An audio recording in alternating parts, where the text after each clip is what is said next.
Hello, hello, hello. Welcome back to Bitcoin News Live. We have a huge story to get into today, and it's a heavy one, but it's an important one. So let's dive right in. France, one of the world's most sought after destinations, a beautiful country, the home of the Eiffel Tower with the long and storied history of the rule of law. But right now, there is a cloud over the nation. Since the beginning of 2026, roughly every 2.5 days, a Bitcoin or crypto holder is being kidnapped or extorted. 70% of the world's wrench attacks are happening in just this one country. Why? Because the French government forces exchanges to hand over every holder's identity and every transaction, then shares that list across the entire European Union. And officials have already been caught selling that data to organized crime. Today, I am joined by a journalist who knows the situation on the ground in France intimately, and a man who helps lead a company taking the French government to court to finally fix this horrifying situation. I'm your host, Rob Wallace. Welcome back to Bitcoin News Live. Now, let's get our guests up on stage. I am joined by Theo of Bull Bitcoin and Joe Nakamoto. What's up, guys? How we doing? Bitcoin journalist. Hello, everybody. Yes, Theo, how are you? Fine. What about you? Good, doing well. And Joe? Hey, mate. How's it going? Yeah, I'm good. Unfortunately, we were just saying backstage that I dodged a bullet of being hacked just now. So not only is this timely because, we keep hearing about more and more wrench attacks, but it's also timely because we as Bitcoiners are increasingly targets because people think that we have Bitcoin when obviously we have zero Bitcoin, and I've never used it and never will, but I'm just curious about it and investigate it. And that's what led me to the French investigation, which you wonderfully put together in the intro there. So yeah, thanks. Looking forward to chatting about a very, very important topic. Yes, important it is. And both of you are known within the Bitcoin community, but are new to the channel. So why don't we get some quick introductions? Theo, could you please give us an intro on your background in Bitcoin? Yeah, so I started as a blockchain consultant. Then I found the light and tried to work with Bitcoin company, still as a consultant. And then I was hired by Francis Pouliot like 3 years ago. One of the oldest, if not the oldest, Bitcoin-only self-custodial exchange in the world. Basically to run and develop our operation in Europe, which is going well at the moment. We just got our fucking MiCA license, which is kind of a really important step to be able to continue to operate in this continent.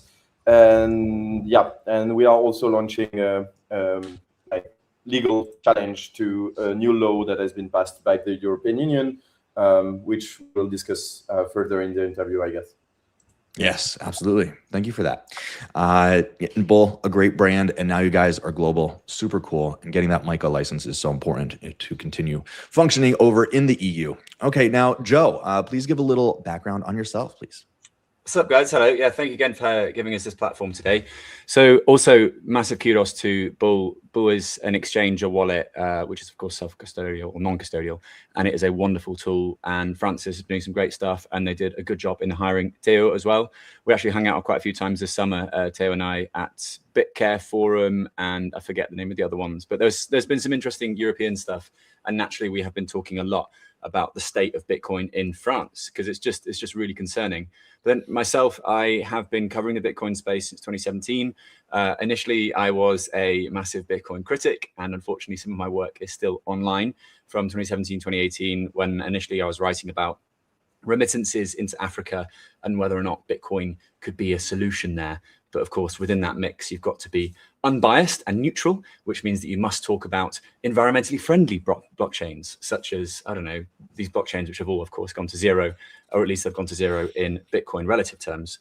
And then, yeah, over the course of my sort of financial career, I took proverbial orange pill and ended up working at a couple of shitcoin companies. And then the most recent one was Cointelegraph, where I tried to keep a Bitcoin-only beat by telling Bitcoin human interest stories. And initially, I was writing them. So this was 2021, 2022. Then tail end of 2021, I started doing some video stuff with the Cointelegraph video team. And I realized that the video content has a bigger impact and gets more views, can go more viral, and ultimately, I think, challenges people to look at the world a bit differently. On top of that, I'm just not a great writer. And we live in the era of AI, which writes, better than most people nowadays. So I started to do more filming stuff. And then eventually realized deep in the last bear market, 2022, I made a silly bet with a guy in Peru. He basically, after too many beers in some rooftop in Peru, he was like, at what price would you quit your day job at Cointelegraph and go independent? Because clearly you hate what you're doing there. And I was like, I love the impact I'm having, but yeah, I hate being part of this crypto machinery. And he was like, okay, well, tell me the price and we'll shake our hands on it and you have to quit your job at that point. And I won't say the price. I won't, because obviously I don't have any Bitcoin, so it's inconsequential anyway.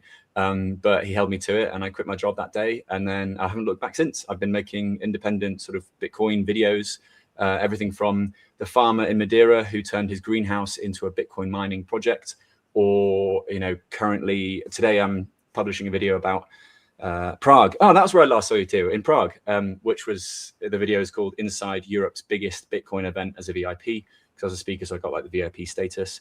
And I'm basically just trying to show a human side to Bitcoin, which is incredibly hard because obviously Bitcoin's core ethos is privacy and protecting your identity and preserving your identity and choosing to select what parts of your identity you want to share with the world and not let states such as the French government dictate what we must share in these giant honeypots of data.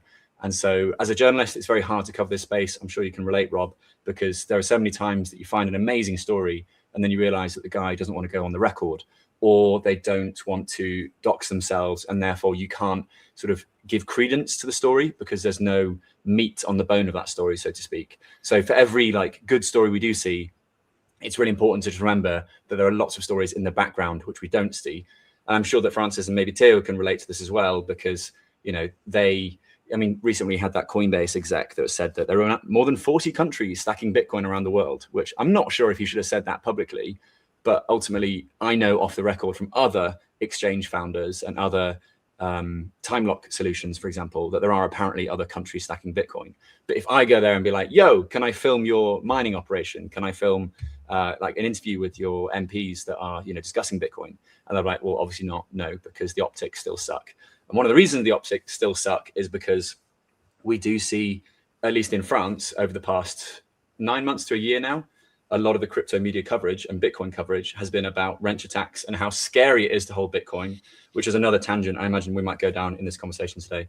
But yeah, that's who I am. I make Bitcoin only content. I try to put a human interest spin on things. And ultimately, I'm trying to make content that my mum approves of, because she thinks that I went from a successful financial journalist to a raving lunatic with a camera who's into this Bitcoin thing. And so I still try to make it so that she can watch it. And she does sometimes, but she still thinks I'm a bit of a loon. But yeah, that's me in a nutshell. Well, I'll tell Mama Joe Nakamoto right now that your son is making amazing content and he's doing good work. Make sure I send it this clip. That is needed. It is very necessary. And we give you much kudos and are thankful for you to be going out around the world and sharing the message of Bitcoin. So let's set the stage right now and talk about what it's like to be a Bitcoin holder in France. So Theo, give us some background as to the Bitcoin community in France. I mean, there's a lot of big Bitcoin companies or crypto companies that have come out of the country. Bull is now one of the latest. Tell us what it's like over the last 5-10 years of Bitcoin community within the country. So 10 years I couldn't tell, because I've started meeting the community on the ground, I think in 2021. I was quite, let's say, radicalized by COVID, as many of us, I think. What I can say, though, is that we already had like quite big and really like toxic maximalist crowd, a lot of people that were in the midst of this mostly shitcoin country, really understanding the like Bitcoin thesis, trying to live on the Bitcoin standard, a lot of like peer-to-peer network that you can find. We used to have a big Bitcoin-only conference in France where I met Joe for the first time in the southwest of France, in Biarritz. Unfortunately, this is not a thing anymore. And also we had quite a few really talented developers and engineers coming out of France. Most of them went abroad to use their skills to build awesome products.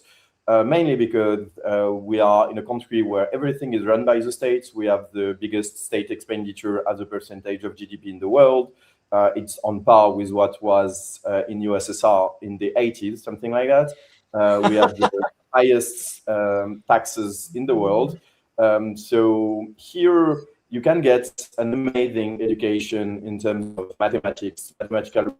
A lot of people are actually from France within the global Bitcoin community, or at least studied these topics there. We also have a huge and long-lasting engineering tradition, which makes that a lot of you will find French people, especially in technical conferences, but most of them migrated a long time ago in the US or in other countries to have more opportunities to work there.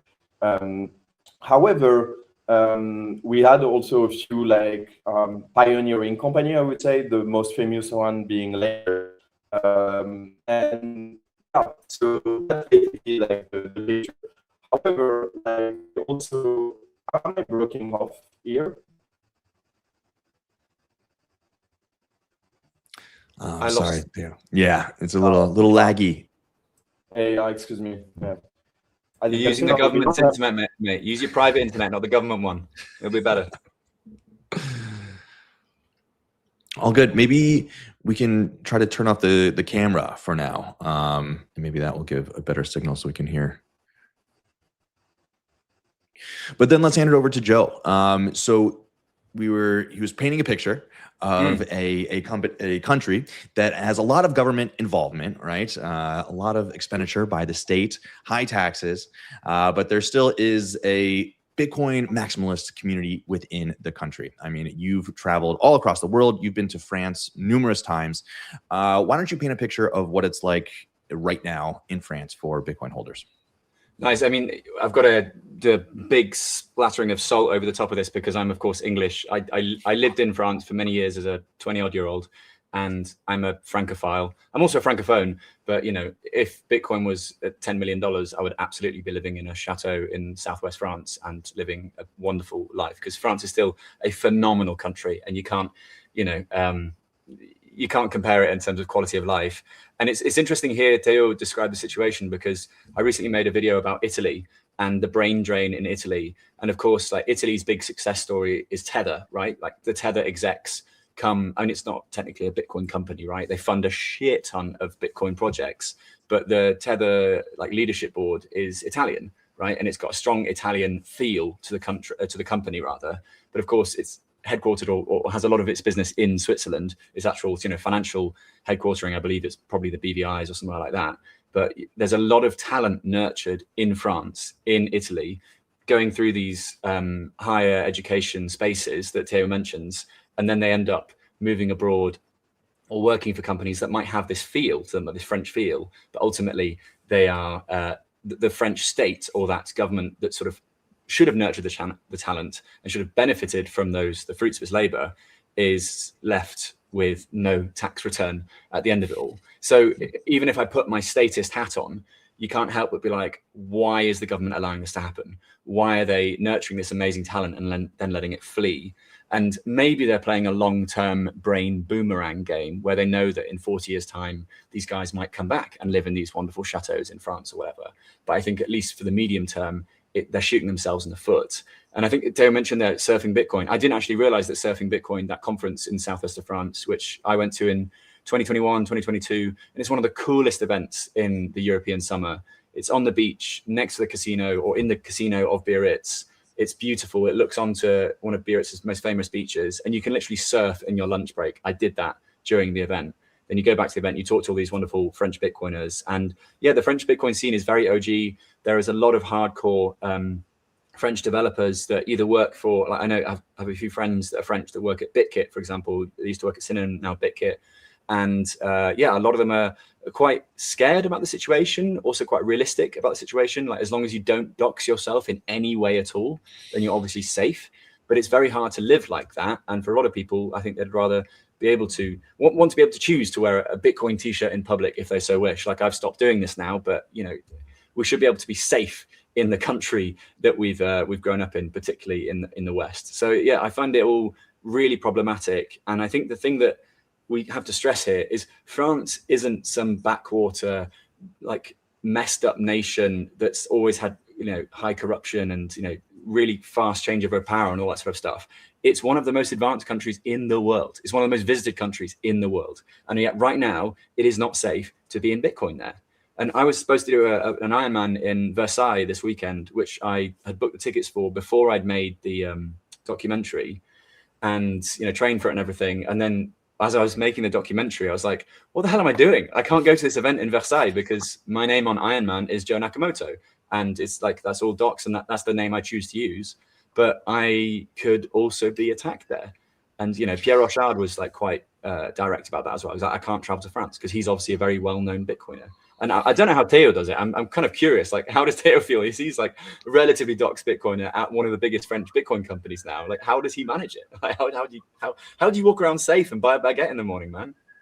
Yeah, Theo, please explain the situation, because we're saying the situation, but what we're actually alluding to is these wrench attacks, right? Crypto holders, Bitcoiners on the street in France are being attacked, kidnapped, thrown into vans, tortured, extorted, family members. I mean, it's mind blowing what is actually happening in a developed country like France. So please get into the nitty gritty. What is it like on the street there, and explain these crimes?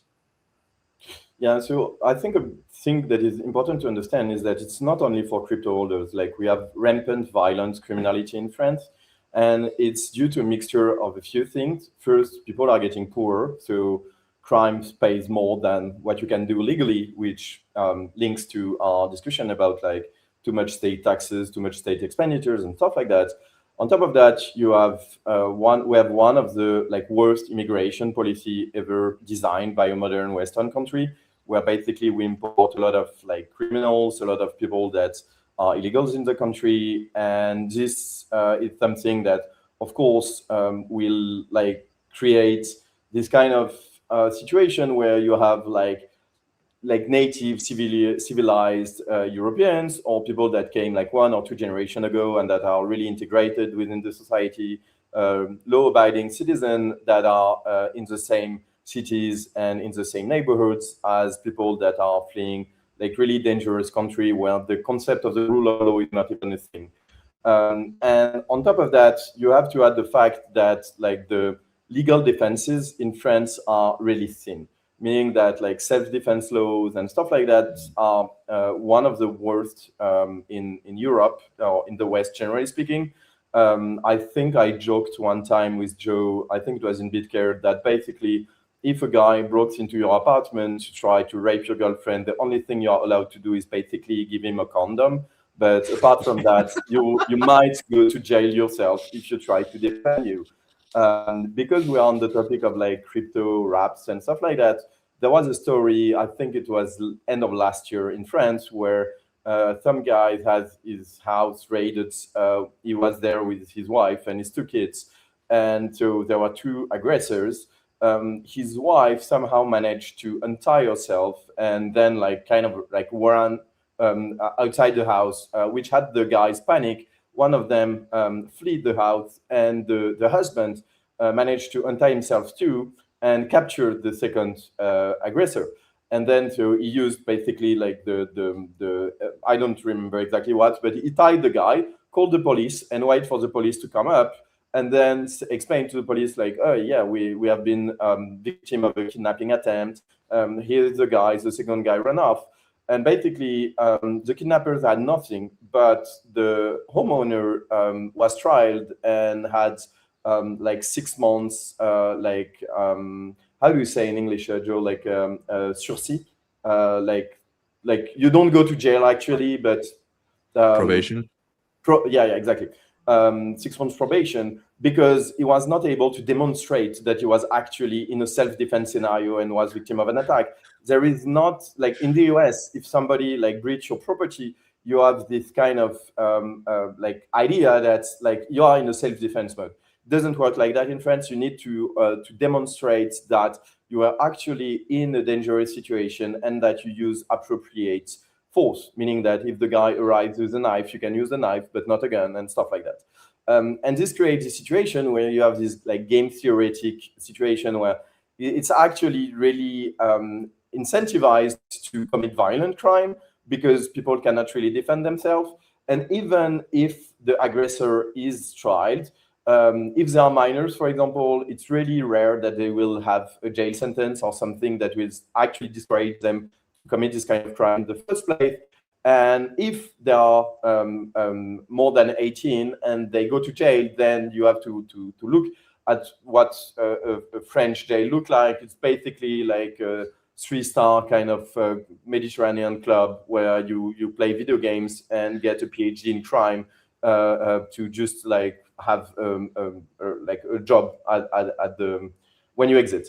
So yeah, this creates this global situation. And when it comes to like crypto kidnappings themselves, so honestly, most of the cases that Joe reported on and that we witnessed in France over the past 2 years were the actions of one big like kind of group that had the same kind of like modus operandi, where they were basically finding targets, mostly using corporate document. That's why like people like Joe or Pierre Rochard, I understand them being cautious, but I can definitely tell you that they are not really tuned in on Bitcoin Twitter, or they don't watch Bitcoin news that often. So they mostly like find people through like legal incorporation documents. Because for example, in France, when you are the legal representative of a company, as myself, basically like all your personal information are available freely on a public database that is consultable by everybody. And you don't have many ways around that. That's just the law. And so in the end, it's really easy for them to just like browse the internet, to look like meetups, to find like incorporation document of Binance or Bull Bitcoin or stuff like that, and then to just like target these people. And in the end, what they do is just that they pay off like petty thugs, usually like 17, 18-year-olds living in the ghettos that don't have like many different like opportunities in life. It's either they sell drugs or they do that. It's extremely cheap to hire these guys. And then they will target like high-profile crypto holders or Bitcoiners. And the guy that are like either in Morocco or in Dubai or in Algeria, that are only quite safe from like legal repercussion, because you need a lot of escalation going through Interpol and stuff like that before all these kind of like gang networks are dismantled. So then they will pay like a few hundred or few thousands per aggressor. They will target the people, they will kidnap them, even in some cases torture them, and try to extort cryptocurrency out of them. And the thing is that if you are successful, you can get like hundreds of thousands, if not millions, out of it. Sometimes they are retarded enough to ask it in like coins like USDT that can be frozen. But if they are not too retarded, they will ask for some Bitcoin. Then they swap to Monero, or they find a way to just basically get it in like fiat currency on offshore accounts or whatnot. And then it pays for the next 100 attacks. So it's just good business due to this like overall situation of really bad incentives, I would say. Wow. Thank you for that explanation. It really is mind-blowing just how it's set up. It's put on a silver platter for these criminals to go out and do these attacks. Joe, you just put out a documentary documenting all this. Is there any more color you'd like to add to the situation from your investigation? Yeah, I actually wanted to build on what Theo was saying there, because it's interesting that we throw around this meme of Bitcoin fixes this, right? And if you look at kidnapping in France, it basically died in the late 1980s. And it was really a very rare niche crime up until about 2020-ish, basically. And it's because Bitcoin fixed kidnapping. And it's really sad and strange to say it that way, but the handover point, like usually you'd like extort a rich person and you'd want like a bag of cash or some jewels or whatever. But then what do you do at that handover point to make sure that you get away with it safely? And there's this famous like Baron Impin affair at the end of the 1980s, which was like the last historic big kidnapping in France. And I sort of brought this up in the documentary to explain that the reason why this is happening now, and the reason why it's happening so often, is because, as Theo points out, there has been this horrific leak of personal data. And you can effectively Google high net worth people, compare it to the leaked data from this corrupt tax official in this Bobigny province of France, who basically sold a lot of tax data relating to people that had reported the Bitcoin that they hold. So obviously, reading between the lines, it's basically a giant encouragement to never report to any government that you hold Bitcoin. I'm not saying you should do that, but I'm just saying if you read between the lines, this is kind of some of the advice that you might glean from it. But then when it comes to actual kidnapping itself, the fact that they know that once you get the Bitcoin and you make 1 or 2 chain hops and you're able to, coin join or use the Bitcoin correctly and privately, then you have walked away with the gold. And you can get away scot-free, provided you just, let those people go. You haven't revealed your identity at any point. So Bitcoin has fixed kidnapping because of this handover point. And it's really scary. But again, it talks to the fact that Bitcoin is this wonderful tool that is immutable technology and that can, be a great tool for kidnappers. I think we should also add some color to the fact that there have been lots and lots of kidnappings, but a lot of them are not successful. Like, as Theo points out, these guys are kids. The 16, 17-year-old kids who, because they are 16-year-olds, they're never going to be thrown into jail. So for them, the risk reward factor is even higher. But it does mean that, in some of the cases of people that we know that have been kidnapped, the way in which they went about the kidnapping was so amateur and so basic that obviously they're going to be found out in some way. I shared a link to a video this morning from France's biggest TV channel called TF1, and they put out this really clean bit of amazing propaganda, which showed how the French police is now undergoing, and the GIGN, which is like basically the French SWAT team, they are now having cryptocurrency training programs. And in this video, I shit you not, there was guys in ghillie suits, there were drones, there were helicopters, there were guys with like M16s, like battering down doors. It was like scary, impressive shit. It looked like a Call of Duty mission, right?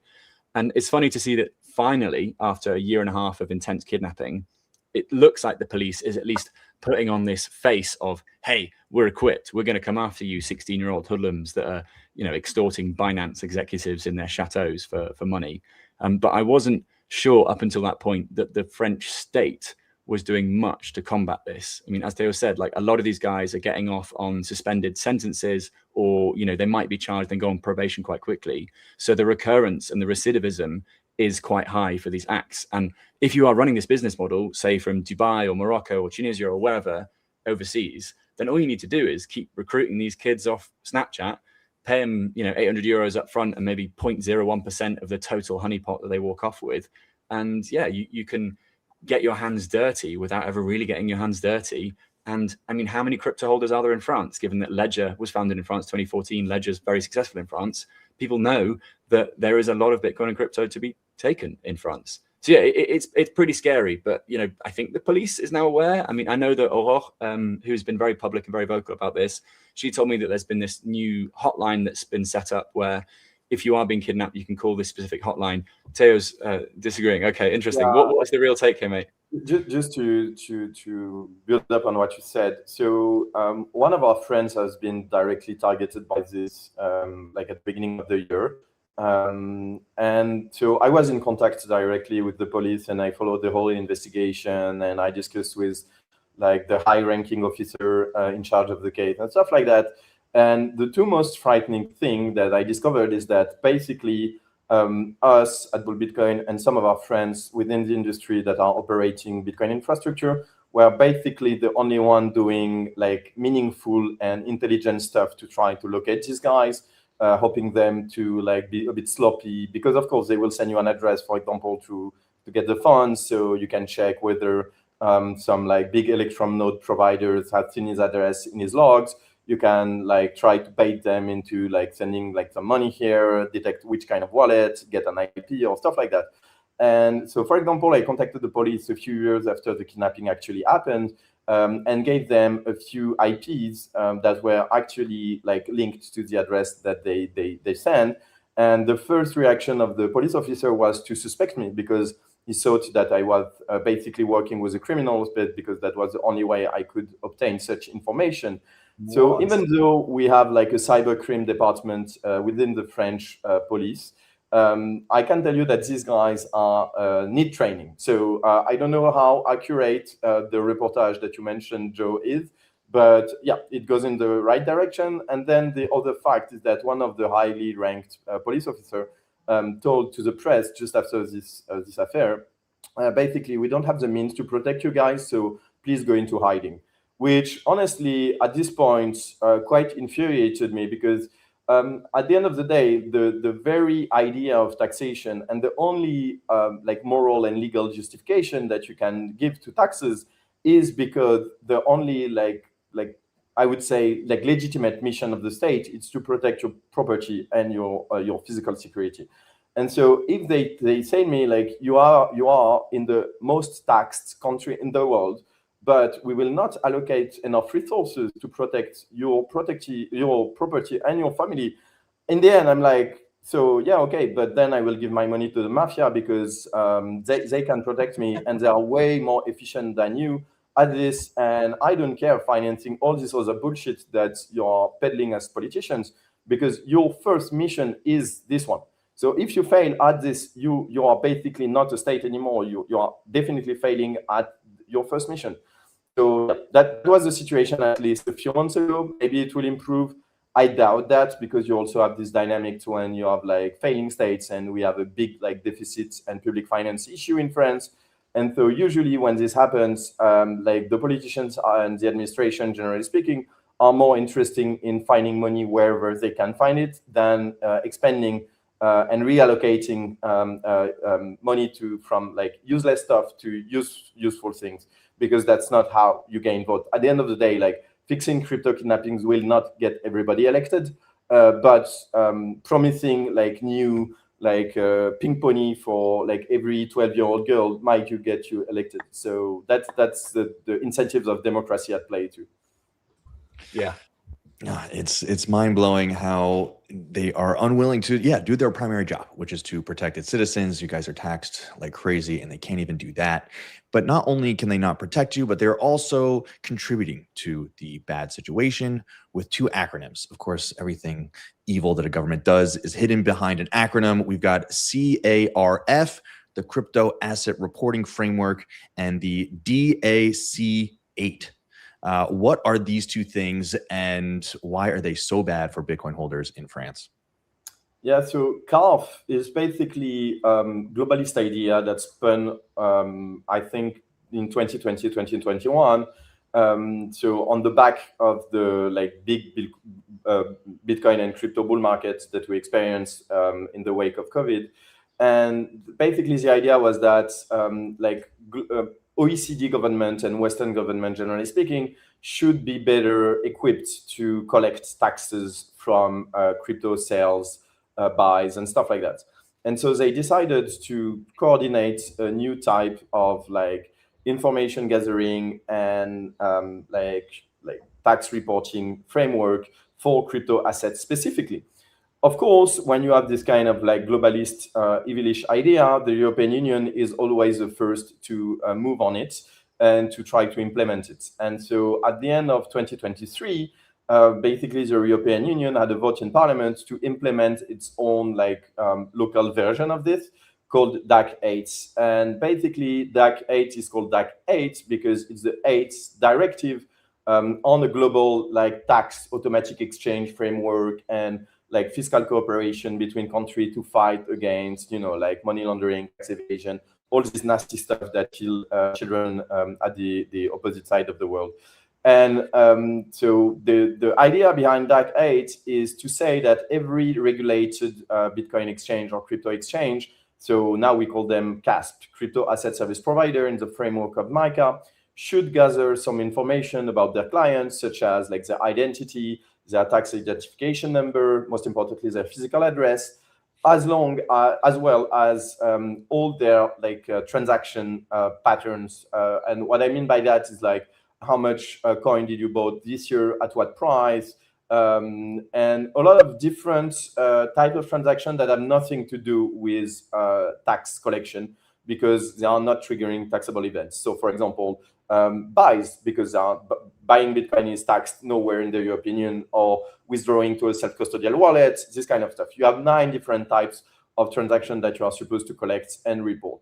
So the idea is that a CASP, as Bull Bitcoin, for example, or Kraken or whatever, should then hand over all this information at the end of the year to its local tax authorities, so that they are all aggregated in a massive databases that will be accessible by all tax authorities of the 27 member states in Europe, to facilitate automatic crypto reporting, so that, for example, if I have a Spanish customer that is using Bull Bitcoin that is in Europe, incorporated in France, the Spanish tax authority can directly have access to all the information it needs to be able to make sure that this Spanish guy actually declared his taxes properly and paid them adequately. The problem we have with that is that, like, at the moment, we have basically one high-profile data leak or data hack in Europe in big government databases or big companies such as Ledger, like your utility company or stuff like that, which means that basically all this kind of information are soon to end up in the dark web or in the hands of criminals by one way or another. And given the crypto-wrapped, crypto-kidnapping situation that we described in introduction, it's basically a law that has mandated us to participate in building the biggest database to facilitate the workings of violent criminals targeting crypto users. And to that effect, with Francis, we are quite adamant that we will never partake in this folly. And we decided to find different avenues to avoid being part of this and to avoid just sending our customers to the abattoir. And the only the most efficient way that we found was basically challenging the French state on the legality of this law, because any European directive has to be transposed in national law. So what we did in February, and that we are only making public now, is that basically we are challenging the French state in front of an institution called the Council of the State. You can think of this as a kind of Supreme Court, even though it's a bit different, but that's not really important. And basically we are arguing that for many different reasons, it's actually illegal in France to have this kind of data collection. It poses a physical security risk to the consumers and stuff like that. It goes also even against the stated goal, because as Joe mentioned earlier, if I'm a crypto user in France and I have to choose between being fined because I didn't properly report my taxes, or I used an offshore exchange, I do peer-to-peer exchange and stuff like that, or having my figure cut, I think the choice is quite obvious. And so you are kind of incentivizing people to not pay taxes, to not report anything, which is self-defeating if the actual goal is to improve tax collection. And so for all this reason, we decided to basically sue the French state on this matter. And yeah, that's what Francis announced on his keynote address in BTC Prague. And that's what we are explaining in the website that created just for this legal fight called dac8.com, where you could find every legal proceedings that we are doing, and also all the arguments, all the hard data that journalists, individuals, companies, associations, and all our lawyers or stuff like that can get access to, if they want also to do the same thing in their own country of origin. Well, I mean, unbelievable work on your guys' behalf, being willing to stand up against the state and say that this is just a step too far. We cannot go any further. Look what is already happening on the streets in our country. We need to take a stand at this moment, and you guys are leading the charge. And I want to go back a little bit and talk about why this is such a bad thing for all this tax information to be collected as a honeypot. So, Joe, in your documentary, you talk about the French tax official who sold this Bitcoin holder information to criminals. Could you give some more information on that? Sure. And I wanted to add as well that we have seen what happens when governments KYC their entire populations, because a lot of people don't know this in the Bitcoin space, and it's something we don't talk about enough. But Chivo, the $30 airdrop from the government, when it first kicked off in 2022, I think, every Salvadoran over the age of 21 could get $30 in Bitcoin on Bitcoin Day, provided that they scanned their, Salvadoran ID and gave away their date of birth and name and all that sort of stuff.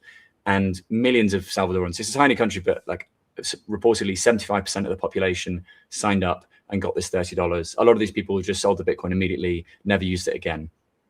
Fast forward 18 months and a huge data dump arrives on the dark web, and it is the names, the addresses, the photos, because obviously it was KYC information where you also had to do the, when you look one way, you look the other to get into the app. That was how they did it with the Chivo wallet. And all of this information ends up on the dark web. And as part of this data dump, there was also the source code for Chivo wallet. So whether or not it was hacked, whether or not it was leaked internally, we don't know. And I should also add that Chivo denies that they were responsible for this data dump. But how else does all of these Salvadorans' data get on the dark web? I don't know. That's for us to join the dots at. But it's another example of how when we do these giant KYC exercises, whether it's through your banking apps or through a Chivo wallet or through a Bitcoin, exchange, the inevitability of that data getting onto the dark web it just increases tenfold, and so we know where this leads. We know the importance of not doxing our information publicly.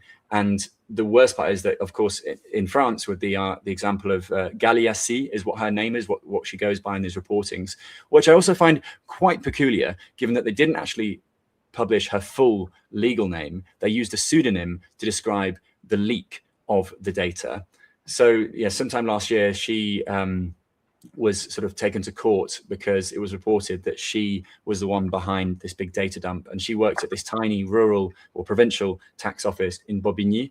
And she was the one that was reportedly, selling this information on the dark web. And it was for a really paltry sum. It was like 8,000 euros or something she sold it for. So not a lot of money. A lot of French legislators are making 8,000 euros a month. And this lady, or man, we don't really know, she sold this data for 8,000 euros. And that was one of the very many leaks that we've had in France. Of course, Ledger has had 2 or 3 leaks. The biggest one was back in 2020, where the entire sort of sales database was leaked on the dark web. And that was what persuaded me to move house back then, because I was like, I just don't want to be associated with that part of me anymore. And a lot of people got really scared and really spooked by it. And then on top of that, there was a leak from this crypto tax provider, sort of accounting software called Waltio, which was a bit like Coin Tracker or Coinly, where you put in all of your blockchain information, all of your centralized exchange information, and it tells you what your tax return is. So the sad part about a lot of this is that the people that have been doing everything by the book, that have been doing everything the way that the state says that you should do it, because if you don't pay your taxes, you're in a lot of trouble, you get fined, you go to jail. These people are the ones that are being punished. And that's the thing that I find really hard to swallow with these stories, because all it takes is one corrupt tax official to be bribed. And obviously this is going to happen again. It's happened once, it's going to happen again. It's like there's going to be some tax official somewhere who's hard up, or maybe she was threatened and maybe she was extorted. We don't know. But the point is that it's going to happen, and we must fight back against these colossal AI collection data tools, because put this information into the 2, 3, 4 years into the future, when AI tools are even more powerful, it's going to be very, very easy to pinpoint who has Bitcoin, how much Bitcoin they've got, where they are, who their siblings are, because naturally you'd never actually target the Bitcoin holder. You target their wife, their husband, their son, whatever it is. You find the pain point and you twist with that, don't you? You don't actually go for the Bitcoin holder. And that's something that's also quite sad and terrifying about this operation, is that, yes, there were some CEOs targeted themselves. There was this famous picture of David Ballon, who was one of the co-founders of Ledger.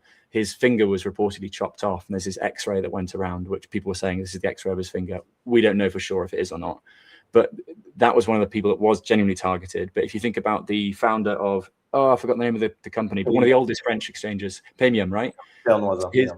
So his Pierre Noza, that was it. So Pierre Noza, his daughter was, you can see the video online.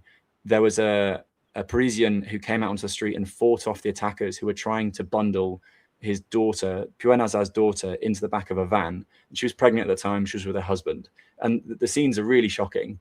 But, it's another thing to illustrate is that your OPSEC, your security can be, Fort Knox standard. You can have done everything correctly.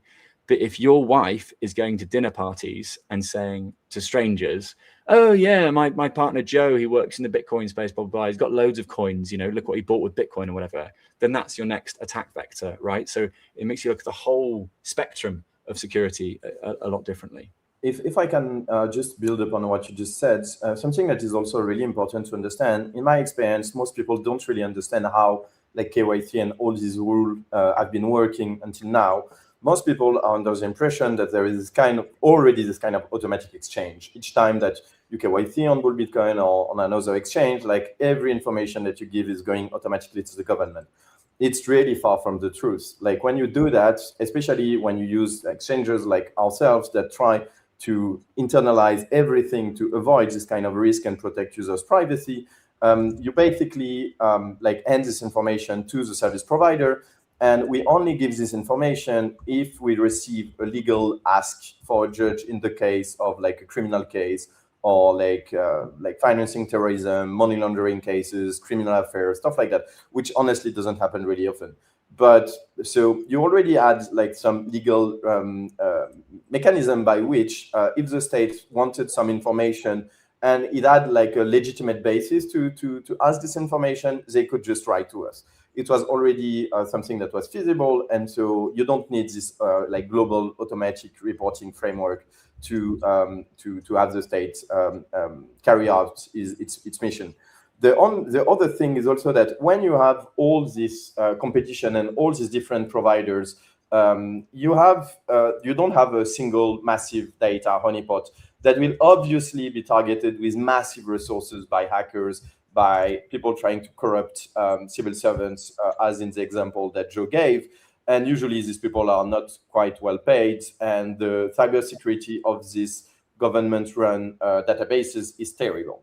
Also because they don't have legal responsibility whatsoever. In my case, because I'm the legal representative of Bully Bitcoin, if such thing happen, I can be charged for negligence or even for like accessory to a crime.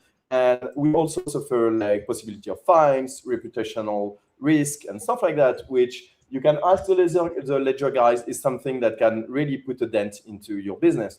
So all that to say that if we use like competition on the open markets, usually these issues, even in the context of KYC, are way less dangerous.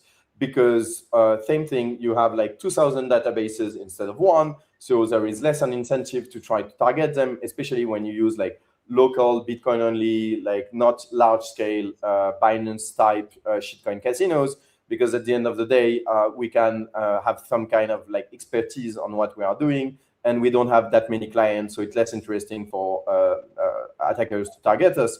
And also because we have a lot of incentives to try to protect these databases and to protect the privacy of our customers. The problem is more when you dilute this kind of like incentives into like these big data honeypots that will eventually be hacked, targeted, and lead to all the kind of nasty, violent crimes that Joe described. And so as you guys take this step forward, bringing it to the court, how can we as a Bitcoin community help you guys in this effort? Honestly, we decided to not ask for donation, and we decided to pay for this legal fight out of pocket. We also decided to not team up with like 20 different exchanges and create this kind of alliance, because as Churchill once said, like a camel is a horse drawn by a committee. Like if you put 20 different people at the table, then you are sure that we will talk a lot, do not a lot, and that it will kind of will have divergent interest, and then it can dilute the whole dynamic of the thing. And also like we are totally okay to try to take on this fight ourselves, especially because in our mind we don't really have a choice. Like we don't, if like staying in business means like threatening putting in jeopardy the security of our users, I think we'll just stop, because at the end of the day, like we have better shit to do. We can build like tools for people to get more sovereignty, more privacy. Like we can focus on our self-custodial wallet and stuff like that. Because at the end of the day, what matters to Francis is Bitcoin winning, people having natural rights, people being free, and it's not like making money at any cost.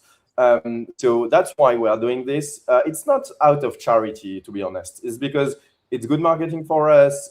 It's the only way we can see ourselves operating in Europe in 5 years. So we are not trying to ask for donations and stuff like that. If people want to help us, honestly, the best thing that they can do is to share this information with people around them, is to make people understand, as Joe mentioned, that it doesn't concern only Bitcoiners. At this point in Europe, more than 50% of the victims are relatives from crypto holders or non-crypto figures. So what we are trying to put as a message on the website that people can also share, dark8.com, using hard data and statistics that are impossible to consider as false, is that it's something that could concern 40 to 135 million citizens in the European Union. So you shouldn't consider that, oh, this is okay because it only concerns this long-time Bitcoin OG that made a lot of money. Like we have a lot of envy in France, so a lot of people, they think that, oh, it's kind of karma, you know, like it's only fair that you are targeted with this because you made a lot of money and I didn't. And that's really far from the truth for two reasons. First, because a lot of people didn't make that much money, which you understand when you are in Bitcoin for a long time. And also because at the end of the day, the people in jeopardy is not me. It's my relatives, it's my friends, it's my colleagues, it's people like that. And the other thing that people can do to help us in this fight is if they are in Canada, in Europe, in Latin America, in any country that we are operating, is using our solution instead of others, because at the end of the day, we have no VC backing. We are not financed by anyone. We are already, we have always been financing everything that we build out of pocket or through our revenue. And so every SAT that we will collect through like selling Bitcoin or buying Bitcoin to people basically will help finance this legal fight, first in France, but maybe in other countries, because as you mentioned at the beginning, CARF is a global thing. You can watch this from the US or from Canada or from wherever and think, oh, poor Europeans, they don't have AC. And on top of that, they are kidnapped. It's coming near you really soon. Like it's just like Europe is always at the forefront of this crazy shit, but it's something that will happen in other developed countries quite soon. Yeah, absolutely. Well, I mean, props to you guys for taking this fight on all by yourselves. I understand there's some self-interest in it, but like to be the guys to actually go out there and finally do it first, it takes a lot of guts. Joe, I want to throw this over to you and ask you about something else that happened in Europe this week, which was the passage of chat control 1.0. So it seems like they want to know everything, from how much Bitcoin you have to the text you're sending your girlfriend. What is going on with chat control? Yeah, I mean, the ins and outs of this requires you to really heavily follow politics, which I don't do and I cannot be asked to do. So I'm going to give you like the top line sort of Twitter understanding of it, which is that chat control has been passed in EU Parliament, despite the fact that it was rejected twice. And also, there's a key word here that it was actually reinstated. It was actually, there was a form of this that was happening last year anyway.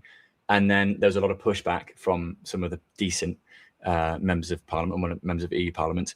And then, yeah, just 2 days ago, it was reinstated and it seemed to be rushed through while lots of people were absent. And of course, in July, in summer, where typically lots of people are at the beach or at the lake. So it's pretty odd that this is all taking place. But I think there's an interesting small print to it, which is that a lot of the platforms that chat control sort of lives on, such as Meta, such as Google, they were doing this anyway in the background. And yeah, I had a long chat with Claude this morning about it. I was like, are you kidding me? Are you for real? And obviously it's all in the name of protecting children, because either it's for your safety or it's for the kids. And with this one, with chat control, it's all about CSAM, which is apparently quite a popular topic in Bitcoin right now anyway, what with the whole sort of core not BIP stuff that goes on.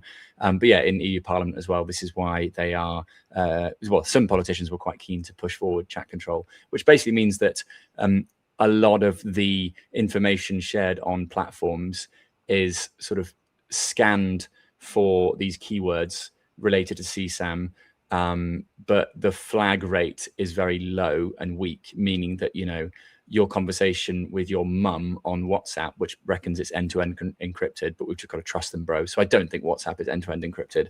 But let's use a different one. Let's use your Facebook Messenger. We know that one for sure is under chat control. Say you're messaging your mum on Facebook Messenger about what you're getting at the shops and you misspell ham as Sam, then your message could be popping up in some office in Brussels where someone has to interrogate the messages between you and your mum. This is the sort of thing that's going on. It's obviously a horrendous erosion of privacy, and it clearly shows that the EU does not care about privacy as a right anymore. But at the same time, as Bitcoiners, we know this has been happening for years and years and years. We know there are backdoors built into lots of these apps, and it's just another sort of rallying cry for using things like Signal, for using things like Nostr, and for doing things face to face if you really want it to be properly private. But yeah, it's just this slow, sort of grim, slippery slope that the EU is tumbling down, and it just feels like we're getting more and more draconian. And the worst part is, like, it feels like a lot of the mainstream are completely obtuse to this and still operate under this modicum, this sort of mantra of, well, I've got nothing to hide, so it's absolutely fine. Like, I hate pedos. It's like, yeah, everyone hates a pedo, mate. That's not a controversial opinion. It's not about that. It's about protecting our own civil rights and having something to use which isn't constantly being surveilled. You know, to bring back the sort of Soviet Russia comparison we had in the opening gambit of this conversation, it does feel like there is a Soviet officer reading every message that you send on a Facebook Messenger or your Instagram DMs or whatever. But rather than it being a man in a Soviet uniform now, it's a machine that then gets fed to some bureaucrat who sits in office and decides, okay, is this person worth investigating? I think the other thing is that if people are going to do horrible stuff, they're probably not going to do it on Instagram. And if they're stupid enough to do it on Instagram, then obviously they deserve to be caught anyway, but they deserve to be caught immediately for being that obtuse about it.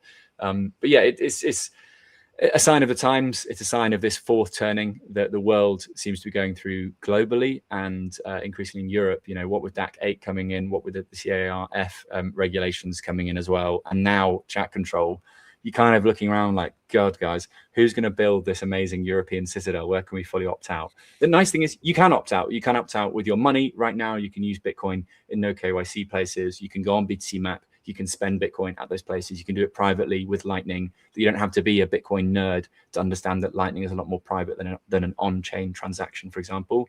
And if you care about your privacy, and I mean, like, even for me, like, I now message my fiance on Signal religiously. We used to be Telegram users. We used to be WhatsApp users. And now it's like, well, I'm not going to use any of those. Yes, I know that Signal isn't technically open source, and maybe there's a backdoor built into that as well. So I'm also hoping that the Nostr devs, I know that Jeff, for example, is working on this project called White Noise, which is like a Signal sort of copy, but it's a lot more private. But it's very, very, very, very hard nowadays to have genuine private conversations over a keyboard, over the internet or whatever. And on top of that, you know, just before this call, I was almost hacked by a person that was impersonating someone on Telegram. So yeah, you are one keystroke, one dodgy link away from having all of your information extracted so quickly. So all of these things are just sort of wake-up calls, reminders, and they are part of this sort of broader picture of eroding privacy in the EU. And I mean, man, I look at the news most days now and I'm like, what the fuck? Like, what are we supposed to do? Like, where are these principles that I know the EU is like a project in, you know, let's rebuild after the war. Let's make sure we don't go to war with anyone else. And I think the prospect of a World War III or anything is completely off the table, given that now the only thing the world cares about is chips and AI compute and energy. And so there's not going to be some World War III because they can't do that. They can't allow everyone to not have Claude for more than 5 minutes, because, you know, the world will set on fire anyway. And so when you look at, we have fucking nukes, so that's what made like this possibility of World War III out of the table from 1945 onwards. But that's a good depiction that you give with the concept called anarcho-tyranny. It's basically like let the violent crimes and the petty crime and everything that makes the life of the ordinary citizen horrible, like, became rampant and unpunished, and at the same time enforce the USSR-style surveillance mechanism just to be able to control the flow of money and information. And it totally fits the framework of like bankrupt, failing states that we have in Europe. So on a positive note, if I try to balance what you are saying, Please. I would honestly, I look, you know, in the East on the morning of every 7th day, and I hope to see the IMF, because I think that all this crazy shit like comes to an end, or at least reverts in this trajectory when we actually hit fucking bankruptcy. Like, because you need a lot of means to enforce all this stuff that are actually done really, really with poor productivity. Like as I mentioned, like France, we have the biggest state expenditure as a percentage of GDP in the world. We have 6 million civil servants, and nothing works.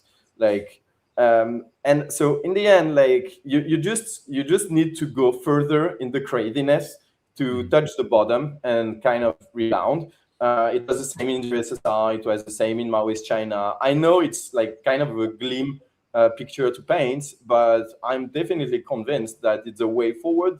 And yeah, in the meantime, as Joe mentioned, we can only build resilience for ourselves, try to build like really fully auditable and encrypted product, privacy solutions, self-custodial Bitcoin wallets, and a lot of tools that will help people just weather through the storm with as much like physical security, privacy, and financial sovereignty as possible.